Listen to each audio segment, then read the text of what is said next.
रजनी को बचपन से ही पेंटिंग का बहुत शौक था। वो हमेशा से ही पेंटर बनना चाहती थी, पर उसके माँ और पिताजी ने उसको कभी भी इस चीज के लिए सपोर्ट नहीं किया और उसकी शादी नीरव से हो गई। नीरव रजनी को बहुत प्यार करता था, पर रजनी हमेशा चुपचाप ही रहती। वो इस शादी से खुश नहीं थी। वो ये शादी नहीं करना चाहती थी। उसे तो हमेशा से पेंटर जो बनना था। अपने इस सपने को वो नहीं पूरा कर पाई, इसलिए वो हमेशा उदास रहती थी। रजनी, बहुत ही बढ़िया फिल्म लगी है, कल देखने चले? नहीं जी, कल मुझे बहुत काम है, मैं नहीं जा पाऊंगी। अच्छा तो कोई बात नहीं, संडे को चलते हैं। देखिए, मुझे फिल्म देखना पसंद नहीं है, आपको जाना है तो चले जाइए। नीरव को मना करके रजनी वहां से चली जाती है और अपने बैग को खोलकर उसमें बंद पड़े ब्रश और कलर्स को देखकर रोने लगती है। रजनी, चलो ना कहीं बाहर खाने चलते हैं, कुछ तुम्हारी पसंद का। जी, मुझे नहीं जाना, मेरी तबीयत ठीक नहीं है। रजनी वहां से चली जाती है। नीरव को समझ नहीं आता कि रजनी उससे इतना दूर क्यों रहती है। वो जब भी उसके साथ वक्त बिताना चाहता है, रजनी कोई ना कोई बहाना बना देती है। एक दिन घर पर कोई नहीं था। रजनी घर का सारा काम जल्दी से खत्म कर लेती है। घर पर अकेले होने के कारण वो सोचती है कि वो आज पेंटिंग करेगी। वो अपने कमरे में जाकर पेंट ब्रशेस और कलर्स निकालकर जैसे ही कलर मिक्स कर रही होती है कि दरवाजे पर बेल बज जाती है। अब कौन आ गया इस वक्त? इतनी मुश्किल से तो मुझे पेंट करने का मौका मिला है। रजनी दरवाजा खोलती है तो उसकी सास अपनी सहेलियों के साथ खड़ी होती है और सब घर के अंदर आ जाते हैं। अरे बहू, सबको शरबत बनाकर पिला दे, बाहर तो बड़ी गर्मी है। उफ। जी। रजनी पेंट ना कर पाने से उदास हो जाती है। उसे गुस्सा भी आ रहा होता है कि उसने इस शादी के लिए हाँ क्यों कह दी।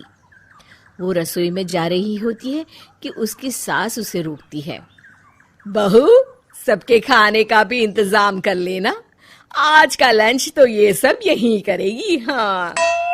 रजनी बिना कुछ कहे रसोई में चली जाती है। सबके लिए खाना बनाती है। सब खाना खाते हैं और रजनी घड़ी देखती है कि ये सब कब जाएंगे ताकि वो अपनी पेंटिंग कर सके। जब शाम होती है तब सब चले जाते हैं अपने घर। अरे बहू, सब तेरे खाने की तो बहुत तारीफ कर रहे थे, सबको बहुत अच्छा लगा खाना। आपको मुझे सुबह बताना चाहिए था ना कि आपकी सहेलियां आ रही हैं। पता भी है कितना वक्त लगा सारा खाना बनाने में। अरे बहू, तू ऐसे कैसे बात कर रही है मुझसे? तो और कैसे बात करूं? मैं इस घर की कोई नौकरानी नहीं हूं कि इतना काम करूंगी। रजनी अपने कमरे में जाकर दरवाजा बंद कर लेती है। शाम को जब नीरव आता है तो उसकी माँ उसे पूरी घटना के बारे में बताती है। क्या रजनी ने आपसे इस तरह बात की माँ? हाँ, और पता नहीं उसे क्या हो गया है, शाम से बाहर भी नहीं आई है। मैंने तो कई बार आवाज दी, खाना भी नहीं खाया उसने। तू ही बात करके देख ले बेटा। नीरव अपने कमरे का दरवाजा खटखटाता है। रजनी, दरवाजा खोलो, मैं हूं। रजनी दरवाजा खोलती है और फिर वापस जाकर अपने बिस्तर पर लेट जाती है।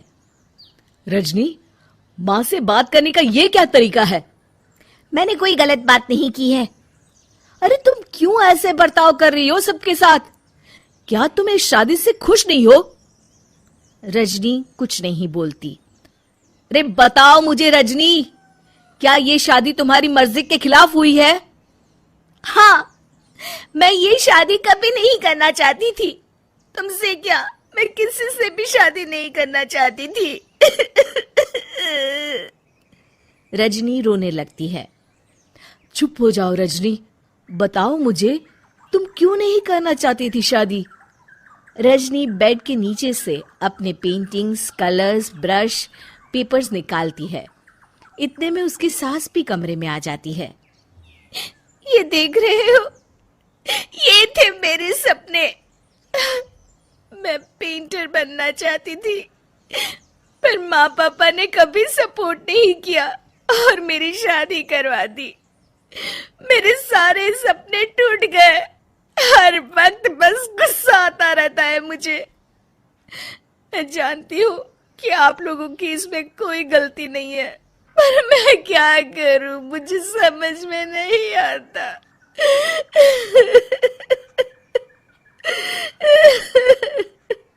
रजनी फूट फूट कर रोने लगती है। मुझे माफ कर दीजिए, आप दोनों के साथ मैं बहुत बुरा बर्ताव कर रही हूँ। अरे रजनी बेटा, चुप हो जाओ तुम। नीरव पानी लेकर आता है। ये लो पानी पियो और शांत हो जाओ। रजनी पानी पीती है और उसकी सास पेंटिंग्स देख रही होती है। अरे नीरव, हमें तो पता ही नहीं था कि हमारी बहू कलाकार है। अरे कितनी अच्छी पेंटिंग्स बनाई है, देखो तो। ये वाली तो मैं अपने कमरे में ले जाऊंगी। आपको ये पेंटिंग्स अच्छी लगी? अच्छी नहीं, बहुत अच्छी लगी। और तुमने हमें बताया क्यों नहीं? तुम जब चाहे पेंटिंग कर सकती हो रजनी। हम तुम्हारे सपनों को पूरा करने में तुम्हारा पूरा साथ देंगे। हाँ बेटा, हम कला की कद्र करते हैं। हम कलाकार तो नहीं, पर मुझे गर्व है कि मेरी बहू एक कलाकार है। रजनी, नीरव और सास तीनों